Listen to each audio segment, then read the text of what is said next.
Vamos ler um texto de Jeremias, que é um dos textos mais nobres, que eu acho, do profeta de restauração. Eu acho que eu prefiro começar a pregação trazendo Jeremias de restauração, do que Jeremias de apontar os pecados que ele vai apontar para nós daqui a pouco no seu livro. Vamos ler. Capítulo 33. Veio a mim a palavra do Senhor a Jeremias, segunda vez, estando ele ainda encarcerado no pátio da guarda, dizendo: assim diz o Senhor que faz estas coisas, o Senhor que as forma para as estabelecer. Senhor é o seu nome. Invoca-me e te responderei. Anunciar-te-ei coisas grandes e ocultas que não sabes. Porque assim diz o Senhor Deus de Israel a respeito das casas desta cidade e das casas dos reis de Judá, que foram derribadas para a defesa contra as trincheiras e a espada. Quando se der a peleja contra os caldeus, para que eu as encha de cadáveres de homens feridos por minha ira e meu furor, porquanto desta cidade, deste país, eu escondi o meu rosto por causa de toda a sua maldade. Eis que lhe trarei a ela saúde e cura e o sararei. E lhes revelarei abundância de paz e segurança. Restaurarei a sorte de Judá e de Israel e os edificarei como no princípio. Purificá-los-ei de toda a sua iniquidade com que pecaram contra mim. E perdoarei todas as suas iniquidades com que pecaram e transgrediram contra mim. Jerusalém me servirá por nome, por louvor e glória entre todas as nações da terra, que ouvirem todo o bem que eu lhe faço. Espantar-se-ão e tremerão por causa de todo o bem e por causa de toda a paz que eu lhe dou. Assim diz o Senhor, neste lugar, que vós dizeis que está deserto, sem homens nem animais, nas cidades de Judá e nas ruas de Jerusalém, que estão assoladas, sem homens, sem moradores, sem animais, ainda se ouvirá a voz de júbilo e de alegria, e a voz de noivo e de noiva, e a voz dos que cantam: rendei graças ao Senhor dos exércitos, porque Ele é bom, porque a sua misericórdia dura para sempre, e dos que trazem ofertas de ações de graças à casa do Senhor, porque restaurarei a sorte da terra, como no princípio, diz o Senhor. Senhor, nós abraçamos esta palavra de restauração, mas também queremos abraçar a tua palavra de confronto, onde o Senhor tem a nos falar muito hoje em Jeremias, ao nosso coração. Fala com o teu povo e abençoa o nosso país em toda essa crise que enfrentamos. No nome de Jesus. Amém. Você pode sentar. Não era só Jeremias que estava encarcerado. Muitas pessoas que serviam a Deus naquela época estavam sofrendo as crises do juízo de Deus sobre a nação de Judá. Essa semana, com toda a crise envolvendo o Brasil, um verdadeiro estado de sítio, um verdadeiro cerco, eu decidi reler de novo o profeta Jeremias. Jeremias é um profeta extremamente importante. E por que eu decidi escolher Jeremias? Não é um livro fácil de ler. Não é um livro fácil. Até porque os capítulos de Jeremias não estão alinhados, não estão em ordem cronológica.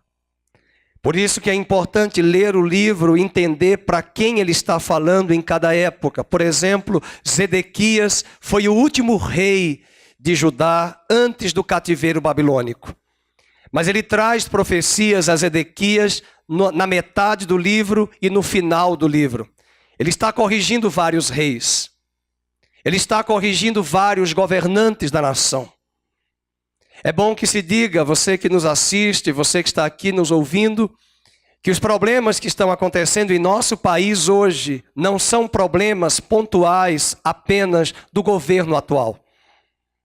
Não adianta estabelecer um discurso de atribuir culpados nesta nação. Talvez nossos governantes, faltou a eles uma tomada de posição prévia para poupar-nos desse cerco de quase 7 dias, quase não, 7 dias hoje, que a nação está cercada.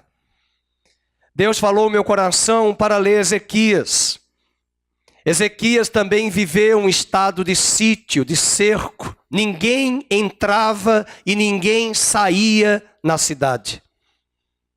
Em todo esse processo de crise, a pergunta que nós precisamos fazer, eu e você, deixando de lado o governo, o que Deus quer nos mostrar como nação brasileira, como igreja, em um tempo tão difícil, caótico como esse. A realidade é muito maior.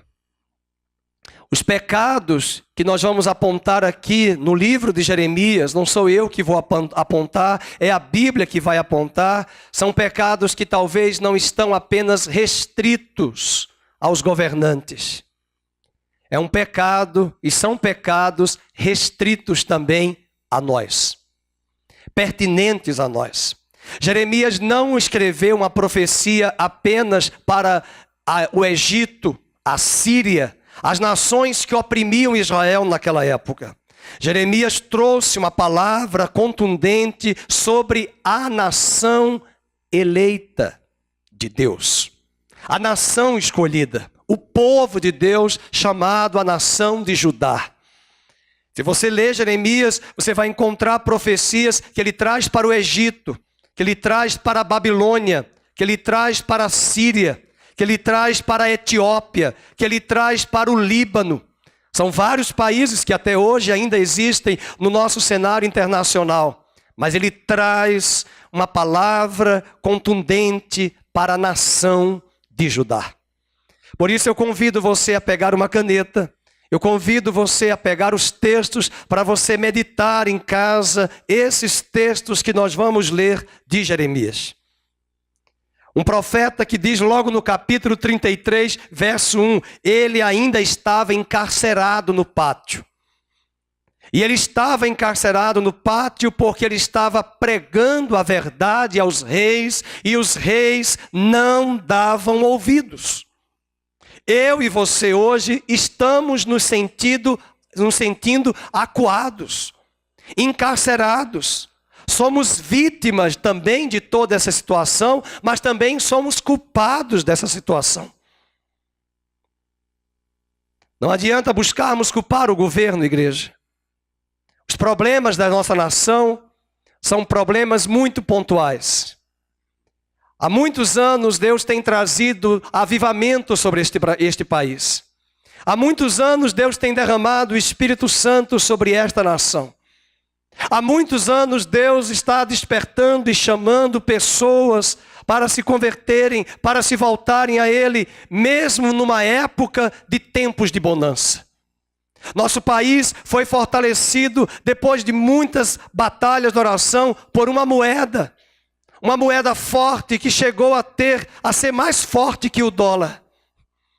Para quem não lembra dos tempos maravilhosos de 93, 94, 95, 96, o dólar estava custando 0,93 centavos, 95 centavos. Foi um tempo que Deus começou a trazer bonança sobre a economia.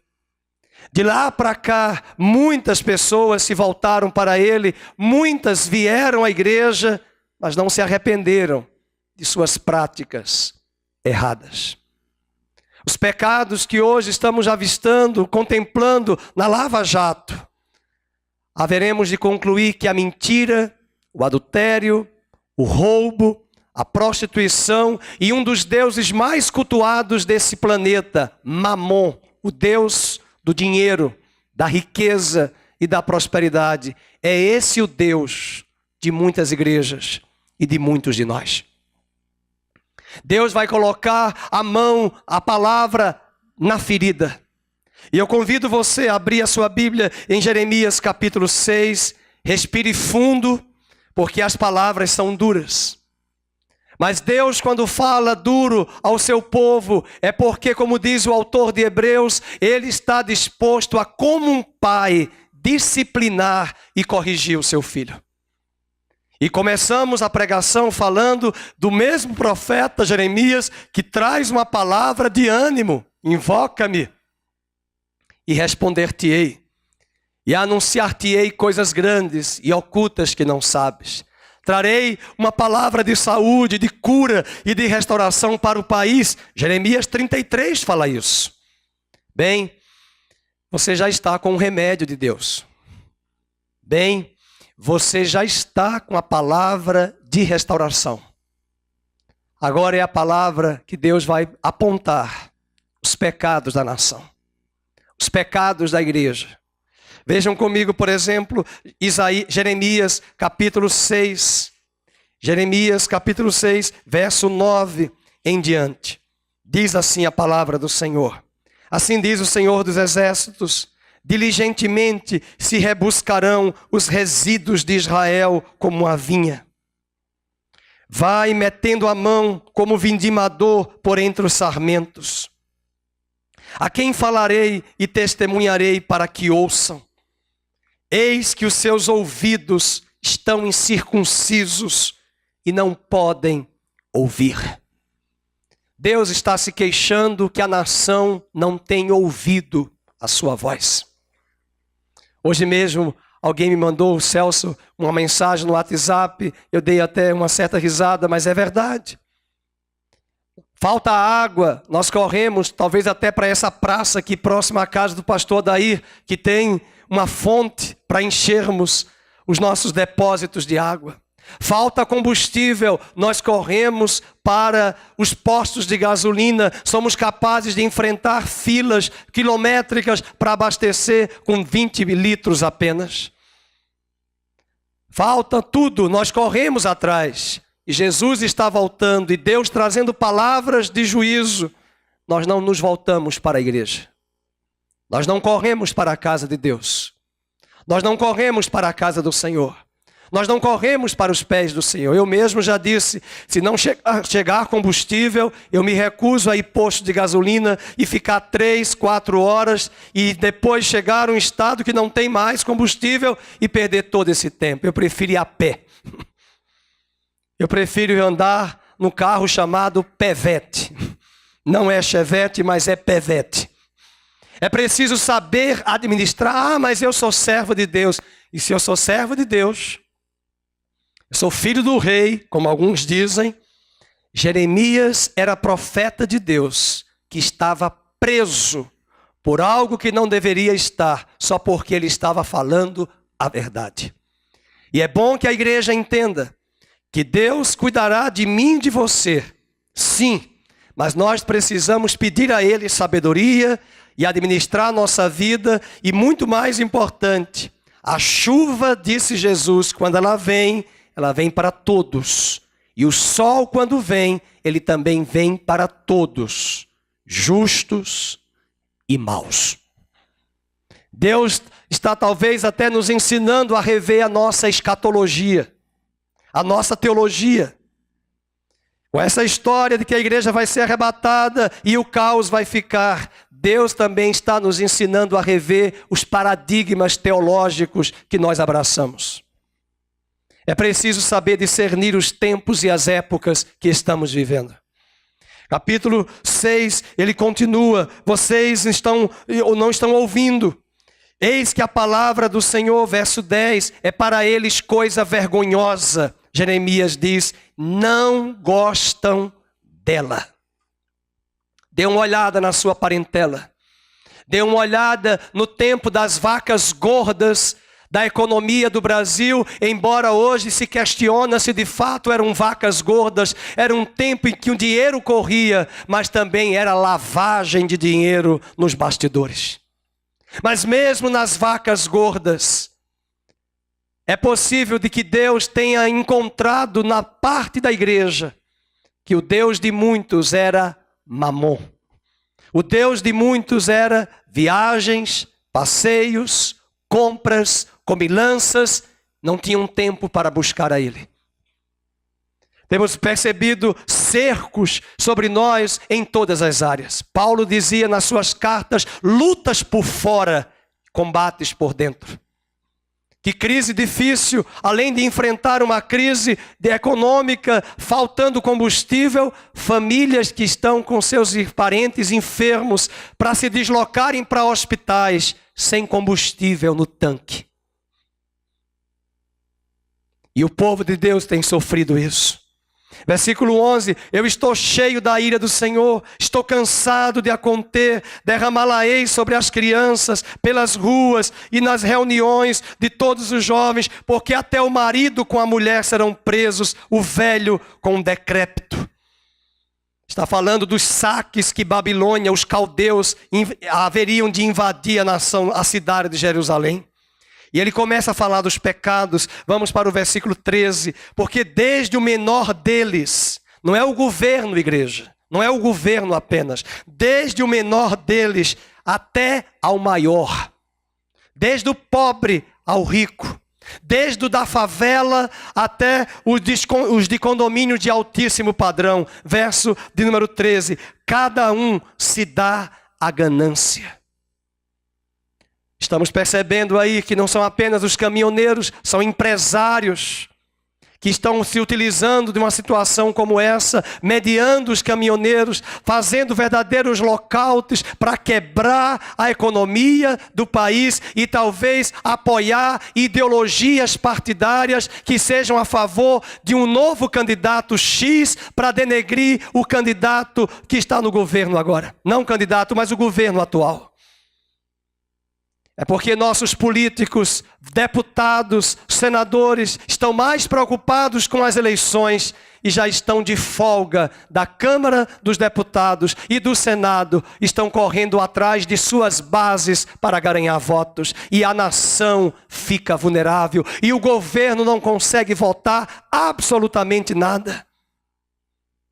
E se não molhar a mão deles com propina, não votam. Porque o interesse é votar apenas nos seus projetos de lei, mas não estão pensando nos projetos em prol da nação. Verso número 13 diz, tanto o profeta, ele também vai mostrar os pecados da igreja. Tanto o profeta como o sacerdote usam de falsidade. Ao longo desses anos da igreja brasileira, recebendo a presença de Deus e avivamentos, quantos de nós pastores, quantos de nós líderes e quantos de nós ovelhas também se vendem a um evangelho mercantilista. Um evangelho totalmente contrário à palavra de Deus. E muitos dos líderes, dos pastores, dos profetas, corrompidos, totalmente aquém da palavra de Deus, ensinando os rebanhos doutrinas que não procedem da palavra do Senhor. Versículo 14 diz, eles curam superficialmente a ferida do meu povo, dizendo paz, paz, quando não há paz. Veja que a nação, desde o governo atual, está postergando, porque a Câmara dos Deputados, que deveria ouvir essa pregação, não querem votar reforma da Previdência, reforma trabalhista, reforma tributária. E se nós não estivermos atentos a isso como Brasil e como igreja, a cada mês ou a cada trimestre serão colunas, lacunas, de atos, de crises, porque o governo, a Câmara dos Deputados não consegue votar e aprovar absolutamente nada. Estão pensando em suas próprias ideologias, em seus próprios projetos. Falta-nos um projeto de nação para os próximos 50 anos. Falta-nos um projeto para 5, 10, 20 anos e não para um governo de um partido. É a ganância de um partido, é a ganância de um governo, de deputados, de senadores que só estão pensando em seus partidos, em suas oligarquias, em suas bases, mas não pensam no macro da nação. Assim também tem muitos pastores que não estão nem aí para a igreja de Cristo.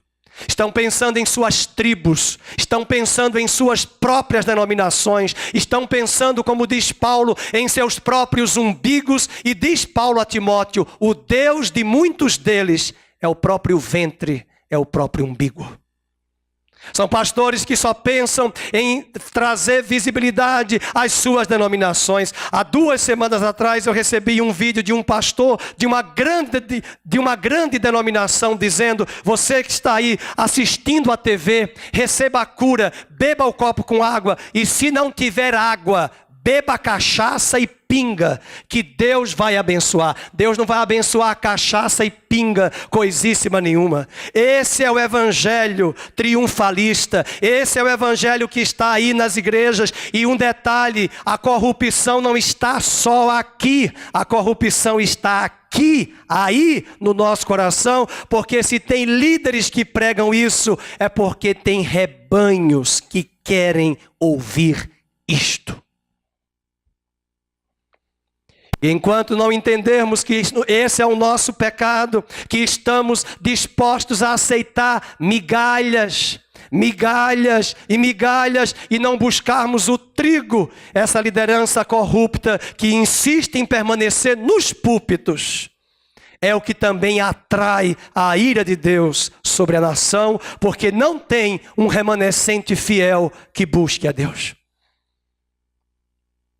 Versículo de número 15, ele diz: serão envergonhados porque comete abominação. E Deus é enfático: sem sentir por isso vergonha. Não tem vergonha, não tem arrependimento. Eles não têm vergonha de dizer da cachaça para beber. Já pensou você beber um copo de cachaça para receber a cura de Deus? Vá nos terreiros e procure saber qual é o nome da entidade que pede bebida. Que não convém nem mencionar aqui, porque o culto é para Deus, não é para a glória de entidade, de demônio algum.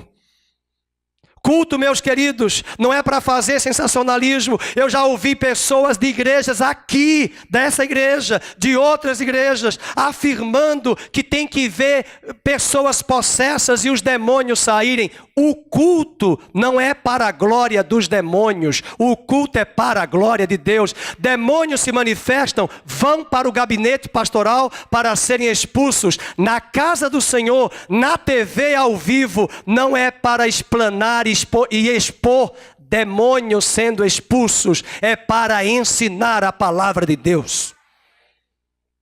E eu vejo adolescentes e jovens e adultos que já disseram para mim e dizem: eu gosto de igreja onde os demônios saiam. Eu gosto da igreja onde a palavra é pregada, explanada, ensinada.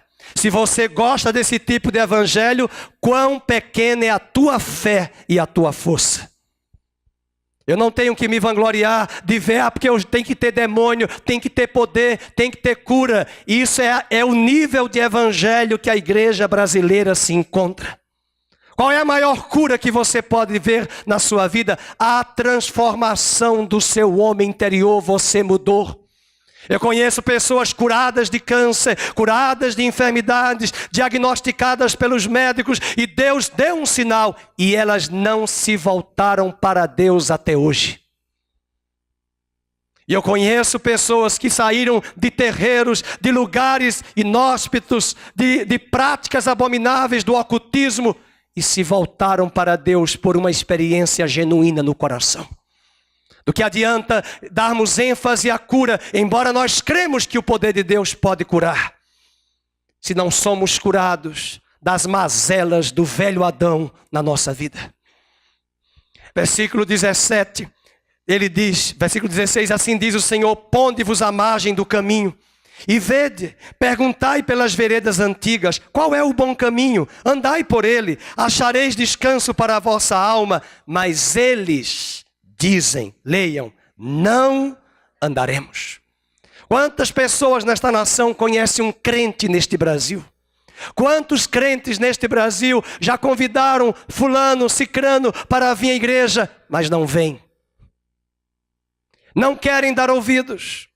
Versículo 18, portanto, ouvi, ó nações, informa-te, ó congregação, do que se fará entre eles. Verso 17, eu pus atalaias sobre vós. Queridos, nós temos muitos atalaias. Atalaias eram aqueles que tocavam a trombeta quando o inimigo estava por vir em longa distância. Eles ficavam na torre de vigia e diziam ao povo, o inimigo está vindo. Os atalaias do tempo que nós estamos aqui, à luz da Bíblia, são os profetas de Deus, a igreja que é a voz profética, para anunciar que o juízo de Deus está por vir, que o inimigo intenta destruir. Nós não queremos dar ouvidos. É impressionante como esta nação gosta de chegar no dia 31 de dezembro e dar ouvidos a gurus, e dar ouvidos às práticas ocultistas, e ainda vem um Zé Mané da vida que vai numa grande emissora de TV dizer que um grande artista vai morrer no próximo ano, fazendo previsões. Diga o nome, meu querido, diga o nome do grande artista. Isso é espírito de mentira. Isso é manipulação. E quantas pessoas querem saber do seu futuro e vão atrás de práticas ocultistas de todas as áreas, mas não colocam os pés na casa de Deus. Não examinam as Escrituras, não leem a Bíblia. Versículo 19, Deus fala, ouve tu, ó terra, eis que eu trarei mal sobre este povo, o próprio fruto dos seus pensamentos. Vamos ler, porque não estão atentos às minhas palavras e rejeitam a minha lei. E sabe o que Deus diz? Que Ele vai mandar tropeço. E o governo não contava com a astúcia, não do Chapolin, de Deus. Estava achando que estava de vento a popa. Estava achando que vai colocar seus candidatos, e cada candidato que está se levantando está caindo. Está caindo, está desistindo, porque as pressões são grandes. Porque não há proposta, não há nada para se agarrar sólido. Quantos candidatos?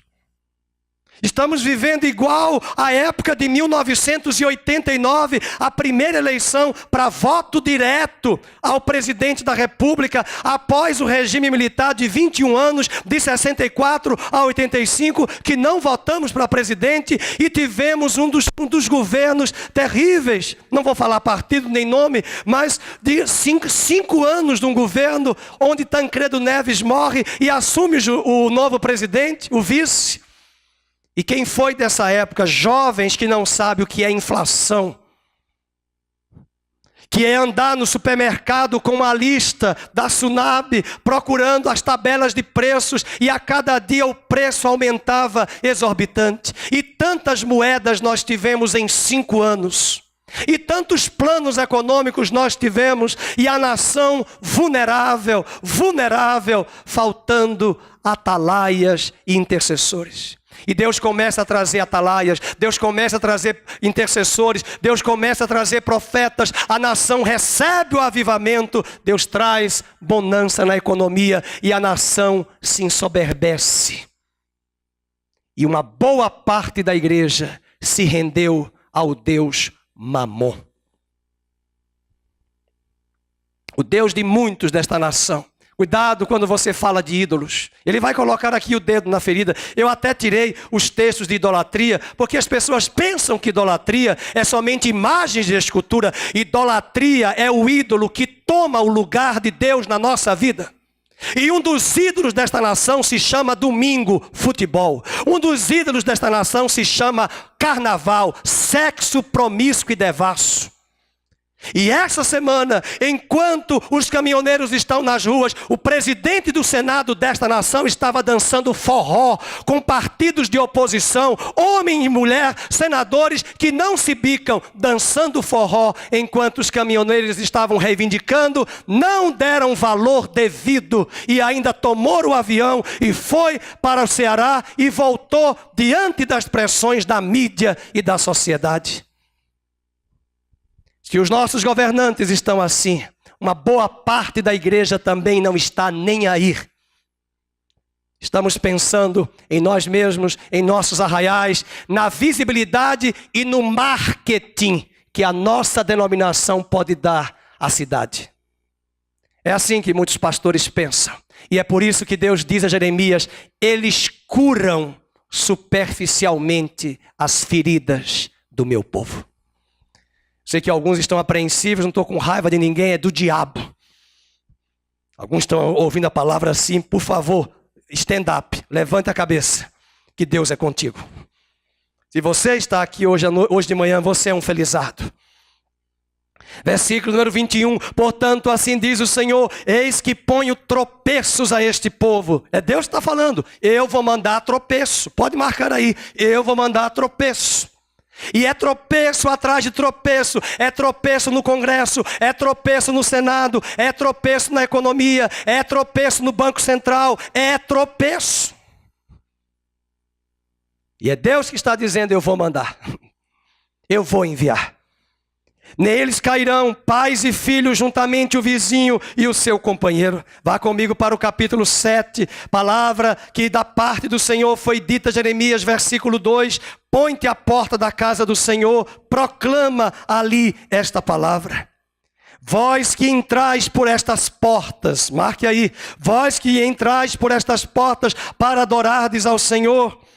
Verso 3, está falando para ajudar, para o povo de Deus. Emendai os vossos caminhos, as vossas obras, eu vos farei habitar neste lugar. Não confieis em palavras falsas, dizendo, sabe o que eles diziam? Estamos no templo do Senhor, estamos no templo, porque ele estava em Jerusalém no templo. Sabe o que Deus disse? Eu mandei Salomão construir o templo, eu vou mandar a Babilônia destruir o templo. Em outras palavras, o que é isso quer dizer para nós?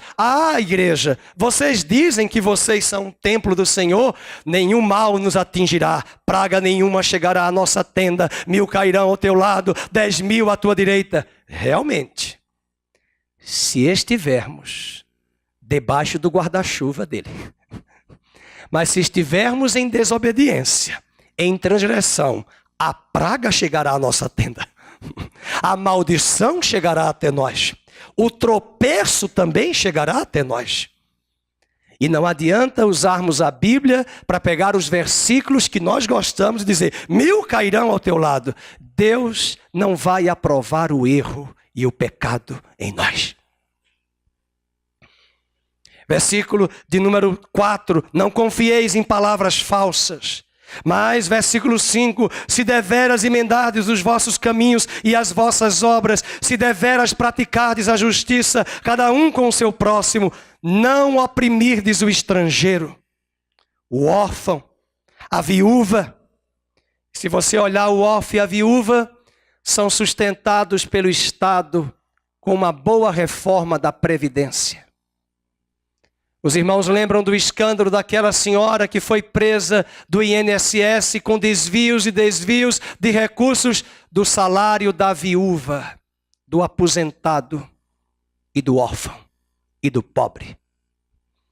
E Deuteronômio 27, 28 diz, maldita é a nação que despreza o órfão, que despreza a viúva. Versículo de número 7. Eu vos farei habitar neste lugar, na terra que dei a vossos pais. Verso 8. Eis que vós confiais em palavras falsas, que para nada vos aproveitam. Versículo 9. Olha o que Deus diz. Que é isso? Furtais e matais. Cometeis adultério. Jurais falsamente. Queimais incenso a Baal. Tira Baal. Baal é o Deus da fertilidade. O Deus da riqueza, que vai dar prosperidade, que vai dar riqueza. Queridos, para onde esta nação vai pedir ajuda no dia 31 de dezembro nas praias do Brasil? A quem esta nação pede ajuda? A quem muitos dos nossos governantes mandam flores e incenso? A quem? Versículo número 10. E depois vindes e vos pondes diante de mim nesta casa, que se chama pelo meu nome, e dizeis, na minha casa estamos salvos. Sim, só para continuardes a praticar estas abominações. Será esta casa que se chama pelo meu nome um covil de salteadores aos vossos olhos? Eis que eu mesmo vi isto, diz o Senhor. Mas ide agora ao meu lugar que estava em Siló, onde no princípio fiz habitar o meu nome, e vede o que lhe fiz, por causa da maldade, se referindo ao momento em que Icabode, a glória de Deus, se foi no tabernáculo, quando eles fizeram práticas abomináveis lá no tabernáculo, e Deus tirou a glória dele, e a glória de Deus se foi. Versículo de número 15, lançar-vos-ei da minha presença, como arrojei todos os vossos irmãos. Meus queridos, eu vou ler o 16, eu acho que Deus não falou para ninguém aqui ainda, não orar pelo Brasil. Mas Jeremias ouviu de Deus, não ore mais por este povo. Versículo 16, tu, pois, não intercedas por este povo, nem levantes por ele clamor, oração, nem me importunes, porque eu não te ouvirei. Eu acredito que Jesus é maior que Jeremias. Jesus é maior que Ezequiel. Jesus é maior que Daniel. E nós podemos orar a Deus em nome de Jesus, que é o homem perfeito. Mas Jeremias chegou uma hora que Deus disse, não ore, não peça mais por este povo, Babilônia vai chegar. Quando o pastor Edson leu para nós Abacuque, você tem que entender, quando Deus falou a Abacuque, fica na tua torre de vigia, sabe o que está acontecendo? No capítulo 1, ele viu o exército da Babilônia cercando toda a nação de Israel e a cidade de Jerusalém. E o cerco permaneceu, e ninguém entrava, e ninguém saía. E ninguém entrava, e ninguém saía. E o profeta viu tudo isso, estava sofrendo tudo isso, e Deus só disse a ele, fique na torre e ore, aguardando o que eu vou fazer. E o que ele aguardou, o que Deus iria fazer, era juízo. É amém e misericórdia. É amém e misericórdia. Mas o capítulo de agora de número 6, vamos ver. O terror por todos os lados, que é o que nós estamos vendo nos hospitais, nas ruas, nas cidades do Brasil, terror por todos os lados. Eu estava no mercado agora do Taquaral, quinta-feira, de uma mulher querendo passar apressada, coitada, cansada, tinha a idade de ser minha mãe, empurrando o carrinho da outra. Carrinho no caixa, a outra nem terminou de pagar, ela está empurrando. E a mulher de lá começou a briga, eu digo, vai arrancar cabelo, eu já estava preparando o celular para filmar. Vai ser briga de foice, briga de espada. A briga foi terminar no estacionamento, os piores palavrões. Aí, enquanto as duas brigavam, a outra bateu, que chegou, bateu no carro da outra, foi lá, deixou o carro no meio. A confusão, os postos de gasolina, brigas por causa de galão de 5 litros. Ou a igreja evangélica não leu na Bíblia que nos dias de Elias e Eliseu, a fome foi tão grande? Vocês estão preparados? Isso não vai acontecer, por misericórdia de Deus, e que Deus nos poupe disso. Mas sabe o que aconteceu? As mulheres tiveram que matar seus filhos para comer.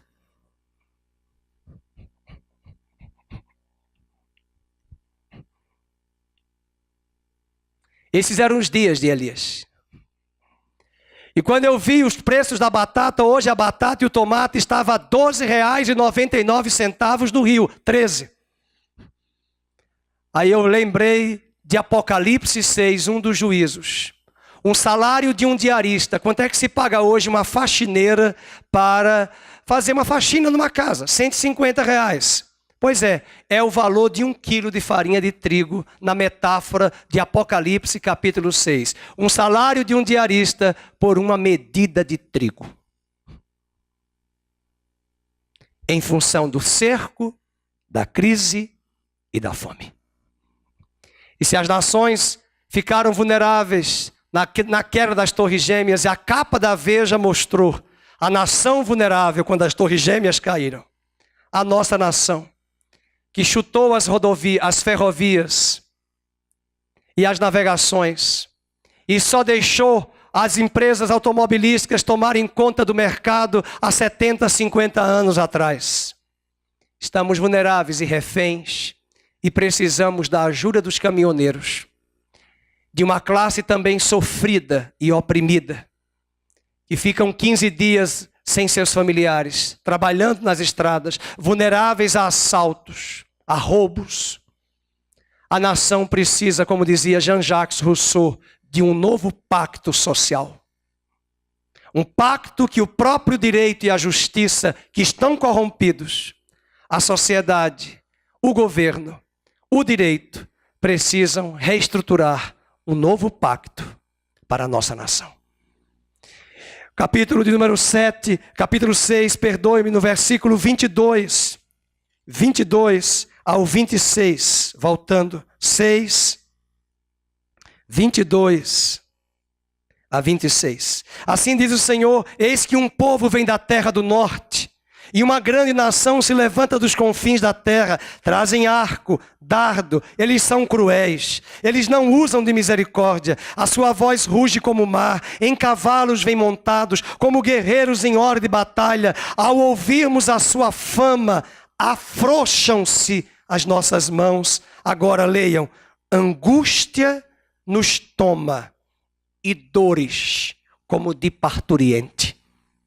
Não saias ao campo, nem andes pelo caminho, porque o inimigo tem espada. Leiam a última frase: e há terror por todos os lados.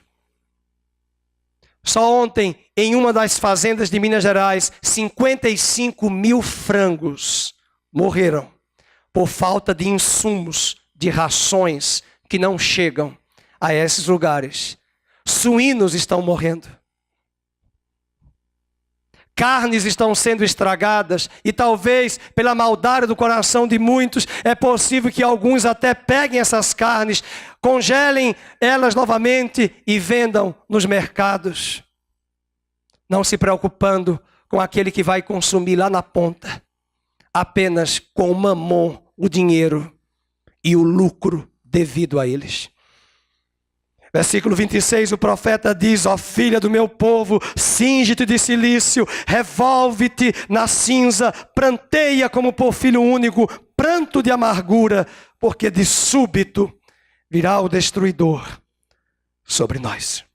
Agora o pior é quando eu e você, e quando a nação enxerga tudo isso e fica só dizendo: é o governo, é o governo, é o Michel Temer. Você veja que a confusão está tão grande que nas rodovias os caminhoneiros colocaram: queremos intervenção militar. O governo disse: vamos usar as forças armadas de segurança. E aí eles disseram: mas que loucura, mas vocês colocaram que querem intervenção? E as forças de segurança estão chegando, mas vocês não querem, ou querem? O que é que vocês querem?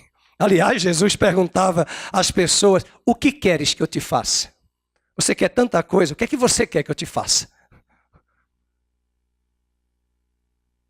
Às vezes nós achamos que chegaram na igreja: eu estou com esse problema. Deus sabe dos nossos problemas. Na correria mesmo, preocupado com combustível, fui levar a minha esposa para se arrumar, para vir para o evento aqui na sexta. Cheguei lá, a irmã Beth, que nos ajuda aqui na cozinha no almoço, esperando um Uber, 30 minutos, o Uber não chegava. E ela falou assim: pastor, Senhor, manda o pastor aqui. Quando ela terminou de pensar, a Mábia acabou de descer, e ela falou assim: é o pastor. Aí ela contou para mim a história. Eu digo: a Bíblia diz, irmã, em Isaías: e antes que me clames, responder-te-ei. Eu digo: a irmã não fez oração do Jenny é um gênio, né? Lembra do seriado? Jenny é um gênio. Não, mas eu cheguei. Eu cheguei. Quer dizer, antes que me clames, não é lindo? Deus cuida de nós. Deus cuida. Deus cuidou de Elias na crise. Mandou a viúva que ganhava o INSS na época, não tinha INSS, ganhava, sustenta esse homem aí. Uma mulher viúva sustentar um homem desse, sustenta que é meu profeta. E nessa época, eles estavam matando crianças para comer a carne, para se alimentar. Nos dias de Eliseu, a mesma coisa. Eu nunca li isso. Está precisando ler a Bíblia.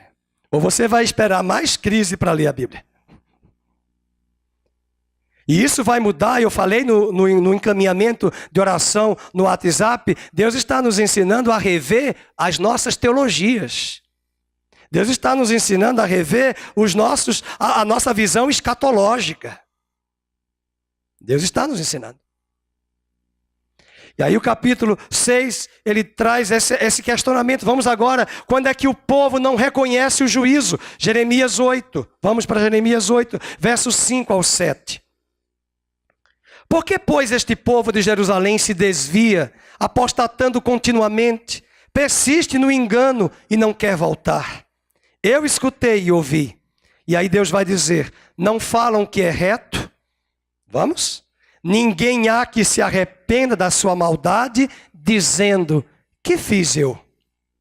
Cada um corre a sua carreira, a sua vidinha. Cada um está correndo na sua vidinha, seu mundinho. Cada um corre com seu cavalo, que arremete com ímpeto na batalha. E ele diz assim, escute, até a cegonha no céu conhece as suas estações. A rola, a andorinha e o grou observa o tempo da sua ribação, do tempo de se levantar. Mas o meu povo não conhece o juízo do Senhor. O povo não está discernindo.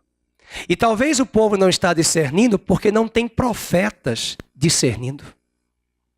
Os profetas que prevalecem são os triunfalistas. Os profetas que prevalecem são os do Deus Baal, da prosperidade. E Deus tem que me dar muita graça, né? Porque tem muita gente que vem falar depois de mal das igrejas, dos pastores. Eu digo, não venha falar mal daquele pastor, sabe por quê? Foi você que escolheu aquela igreja. Foi você que escolheu aquela igreja. E se você escolheu, é porque você não tem critérios. Quais são os critérios para escolher uma boa igreja? Pense sobre isso. Não tem igreja perfeita. Mas a igreja é um lugar, um povo que você decide. Eu estou disposto a andar com esse povo. Um povo que quer conhecer a Deus. E que conhece os juízos de Deus. Não apenas as bênçãos, os juízos. E temem a Deus. Verso 8. Como pois dizeis, somos sábios, a lei do Senhor está conosco, pois com efeito a falsa pena dos escribas a converteu em mentira. Quais são os livros que são vendidos mais? Quais são os livros? Em toda essa crise, ontem nos jornais diziam que todo governo que está aí é golpista. O outro editor do jornal falou, não tem nada de golpista. O que está acontecendo é consequência de tantos planos e tantos erros de vários governos. E se você começa a ler, a nação começa a ficar dividida, bipolarizada. Um pensa assim de direita, o outro pensa na esquerda. Mas aonde está o nosso erro? Queridos, Deus não precisa de um candidato evangélico. Deus não precisa de um candidato católico. Jeremias já deu a resposta.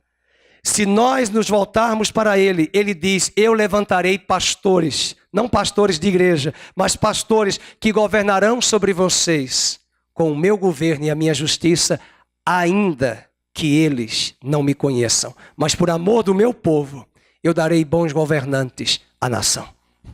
Se o meu povo, que se chama pelo meu nome, se arrepender e mudar dos seus maus caminhos. Capítulo 8, o verso 8. Como, pois, dizeis, somos sábios? O verso 9, os sábios serão envergonhados, aterrorizados e presos. Eis que rejeitaram a palavra do Senhor. Aí ele diz, que sabedoria é essa que eles têm? E aí as pessoas vão ficar ouvindo o quê? É o que as pessoas fazem. Vamos ouvir os noticiários, os jornais. Aí você vai lá para várias emissoras. Cada especialista que chega é um terrorista pessimista. Só mostra o caos. Só mostra o caos. E você vai ouvindo. E ele está dizendo o seguinte, no verso 8. A falsa pena dos escribas. Os escribas eram os religiosos que faziam as cópias da Torá. Mas eram eles mesmos que diziam ensinamentos errados. Traga os escribas para os dois lados. Para uma parte de pastores que escrevem e só pregam coisas boas. E escrevem coisas boas. Dá uma lida nos livros da Veja, quais são os livros que são mais vendidos. Toda semana eu pego a minha caneta e faço assim: não presta, não presta, não presta, não presta. Autoajuda, autoajuda, risca, risca, risca, risca. Só sobrou um. Um monte de livro. E são os mais vendidos. Os mais vendidos. E tem muita coisa vendida nas igrejas que você espreme na peneira, não sai palavra de Deus. E são best-sellers, são vendidos. Não vou falar mal dele não, porque eu admiro. Recentemente ele morreu, Billy Graham. Grande evangelista.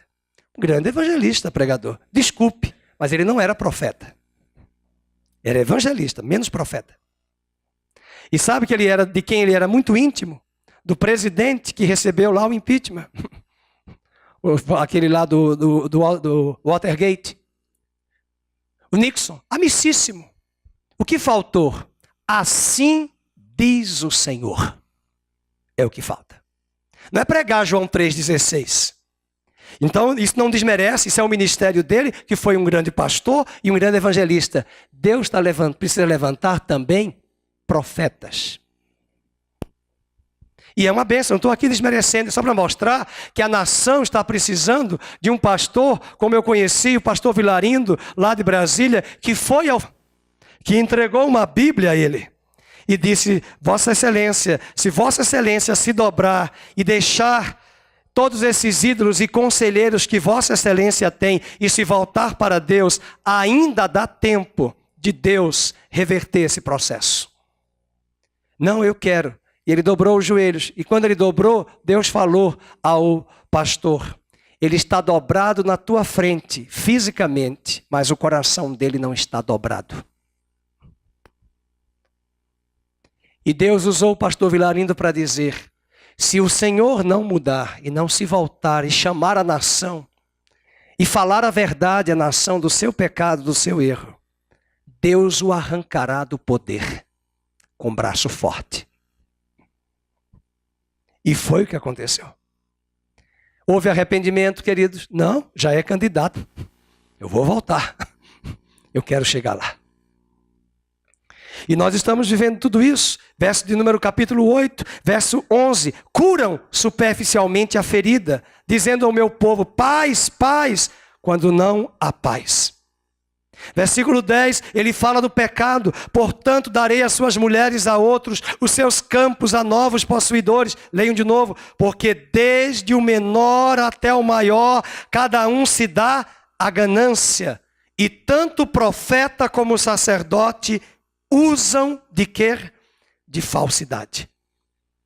Serão envergonhados porque cometem abominação. Verso 12.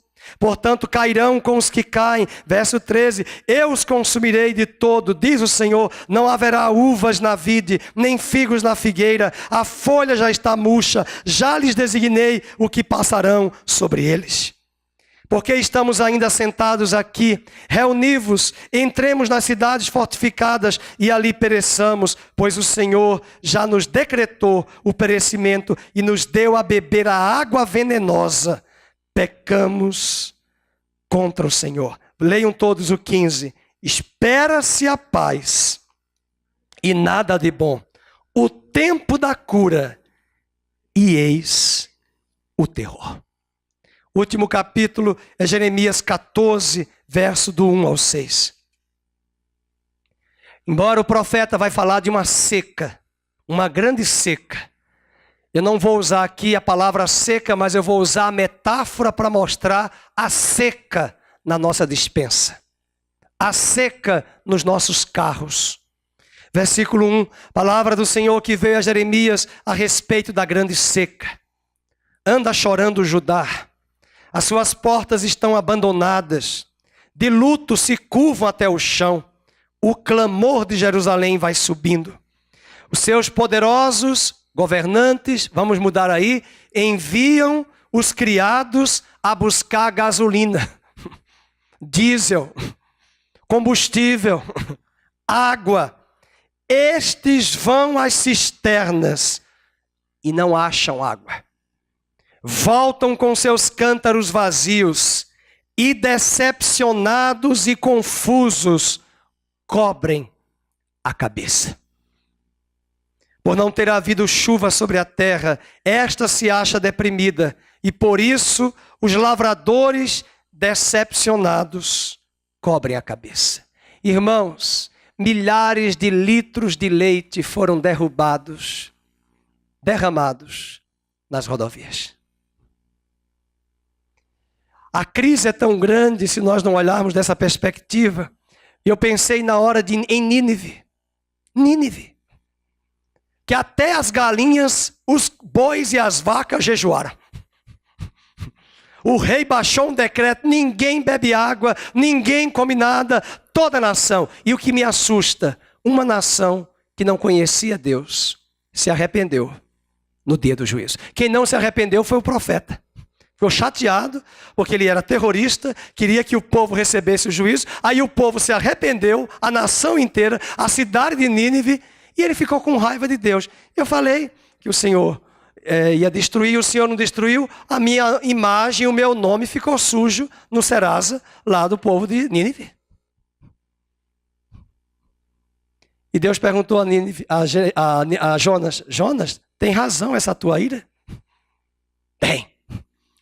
E o profeta, e o livro termina assim, Deus perguntando para ele: enquanto você está reclamando dessa boboeira que ontem veio e eu sequei e não dá mais fruto e não faz sombra sobre a tua cabeça, o que eu posso dizer de 120 mil pessoas na cidade que não sabem discernir entre a mão direita e a esquerda? Mas foram esses 120 mil que no aperto e no cerco se voltaram para Deus. E Jesus disse: ai de ti, Cafarnaum, ai de ti, Betsaida, porque se os sinais que eu fiz em ti, em tuas cidades, fossem feitos em Sodoma e Gomorra, eles teriam se arrependido. Quantos sinais Deus tem feito sobre esta nação? A nação não tem se voltado. E uma boa parte da igreja, que nessa hora deve baixar a crista e buscar a Deus sem questionar, uma boa parte está questionando a Deus, magoada com Deus, porque as coisas não estão acontecendo como elas queriam.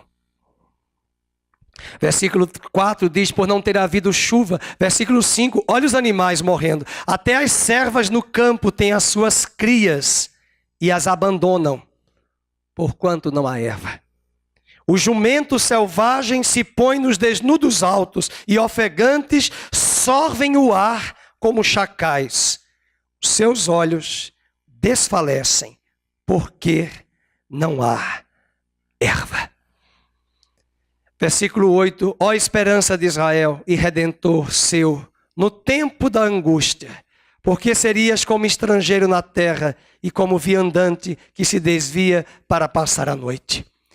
Concluo, queridos, dizendo a resposta que começamos no início do culto, Jeremias 33. E qual é a palavra que Deus deu a Jeremias depois de tantas palavras de juízo? No capítulo 33, o profeta diz assim, verso 3, invoca-me e te responderei. Anunciar-te-ei coisas grandes e ocultas que não sabes. Verso 7, restaurarei a sorte de Judá.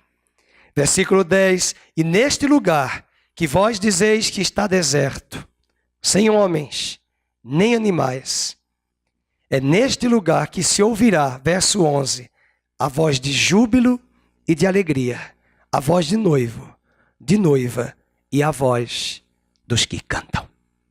É essa esperança que eu tenho, que o povo que andava em trevas verá uma resplandecente luz. E a luz do Evangelho tem esse poder de mudar a nossa visão de mundo, a nossa cosmovisão. E eu quero te encerrar dizendo, igreja, a esperança para ti, a esperança para o país, a esperança para aqueles que se voltam para Ele. Nossa oração é que Deus dê sabedoria aos nossos governantes, sabedoria aos nossos políticos, que o Senhor dê a eles um discernimento espiritual para agir em tempos de crise como este. Dê sabedoria à população e principalmente que o Senhor dê sabedoria e discernimento à igreja. Estamos sentindo também os efeitos na economia, na nossa despensa. A igreja tem recebido poucas entradas, receitas, para pagar e custear os nossos compromissos. Muita gente desempregada. E eu fico a pensar, com essa crise também, já são 7 dias seguidos da nação parada. Como isso afeta a economia de muitas empresas. Porque antes mesmo de acontecer, muitos estão em aperto. E eu quero pedir oração à igreja, para que os irmãos orem também por nós, para a igreja. É bem verdade que nós temos algumas economias, mas nós não queremos tirar dessas economias para investimentos no futuro de algum lugar que Deus quer nos dar. Mas nós precisamos pagar nossas contas, nossos compromissos. E eu peço oração à igreja, nesse sentido, para que o Senhor venha suprir e prover as necessidades da igreja local e da sua despensa também, em nome de Jesus. Vamos ficar de pé. Vamos encerrar cantando aquela mesma canção que cantamos domingo passado. Ache em mim, Senhor, ache no país um verdadeiro adorador. E eu quero orar por sua vida. Enquanto nós preparamos aqui o ministério de louvor, curve a sua cabeça. Pai, quero orar agora por cada um de nós. Queremos orar pela vida do irmão Ademir, da sua esposa Marisa, que agora estão viajando, não conseguem chegar ao velório, ao sepultamento do seu irmão. Que a morte do seu Pedro traga um conforto ali agora à família através do teu Espírito Santo. Mas também traga um despertar para a família se voltar para o Senhor. Nossa oração é que o Senhor possa confortar o Ademir, confortar seu outro irmão que está viajando com ele. Mas confortar os familiares do Pedro que aqui estão, nessa cidade. Aonde eles estiverem, fortalece-os, sustenta-os com a tua maravilhosa graça. Oramos também pela vida da Jane, pela vida do irmão Ângelo, que estão agora nos hospitais. Um em São Paulo, aqui em Campinas. Que o Senhor traga o teu braço forte, a tua cura, a tua intervenção, quebrando todos os paradigmas dos médicos, dos homens, invertendo ali a lógica humana, trazendo o teu braço de cura, braço sobrenatural, a curar o teu servo, que ele seja curado, que a tua serva Jane seja curada. E nós dizemos: levanta-te, Jane, levanta-te, Ângelo, recebam a cura do Senhor. Conforta os familiares, Senhor. Pai, nós oramos pela nossa despensa, nós oramos pela nossa casa. Senhor, dá-nos sabedoria para administrar nossa casa, nossas finanças, nossa economia, Senhor. A empresa, o trabalho, dá sabedoria ao governo para administrar esse tempo de crise, Senhor. Senhor, abençoe a nossa nação, abençoe o nosso país, abençoe a nossa cidade de Campinas. Senhor, livra-nos do caos, dos oportunistas que querem trazer o caos, a anarquia, dos partidos políticos que estão agora felizes para mostrarem que o governo atual é tão corrupto. Senhor, agora não é hora de buscar quem é corrupto, agora é hora de buscar os nossos pecados que têm afrontado ao Senhor. E nós queremos te pedir perdão como igreja pela nossa frieza, pela nossa falta de temor, pela nossa insensibilidade à tua voz, pela nossa falta de compromisso com a causa e a casa do Senhor. Nós queremos te pedir perdão porque nós só pensamos em nós, em nós. Nós queremos pensar em ti, pensar naquilo que tu pensas, pensar em fazer a tua obra. Ó Deus, em estar com o coração amarrado, ligado ao teu reino, Senhor. Corrige-nos. Pedimos perdão pelas nossas bebedices, as cachaças, as bebidas, a alegria do vinho, a prostituição, o adultério, a sensualidade, a pornografia, a busca pelo sexo promíscuo, devasso, a nossa infidelidade conjugal, nossa mentira, Senhor, a nossa falsidade, a nossa ganância, o nosso Deus Mamon em nosso coração. Nós te pedimos perdão, Senhor. Perdão como igreja, perdão dos púlpitos, perdão da liderança, dos nossos pecados. Senhor, tenha misericórdia de nós. Nós não queremos dizer bem feito jamais, não. Não, Senhor, porque vai ser pior para nós, contra nós. O pecado é nosso, o pecado não é só da nação, o pecado é nosso. E nós te pedimos perdão, Senhor. e que venha tempos de refrigério sobre esta nação. Ó Brasil, prepara-te para te encontrares com o Senhor teu Deus. Prepara-te, ó Brasil, que se meu povo que se chama pelo meu nome se humilhar e buscar a minha face e se arrepender dos seus maus caminhos, eu ouvirei dos céus, eu perdoarei os seus pecados, eu sararei a sua terra, eu trarei água, eu trarei combustível, eu trarei insumos, provisão. Faz isso, Senhor, traz a tua provisão, que esta nação se volte para ti. Que o amor de Deus, a graça bendita de Cristo, a consolação do Espírito Santo permaneçam sobre todos, hoje e sempre aqui reunidos e espalhados sobre as nações da terra, em nome de Jesus. Amém. Vamos cantar e assim encerramos.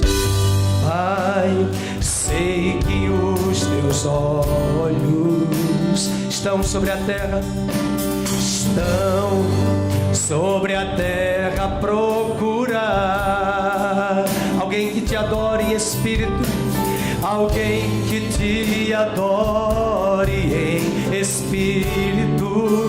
Uma igreja no Brasil que te adore, alguém que te adore em verdade. Pai, como achaste a Davi, Pai, como achaste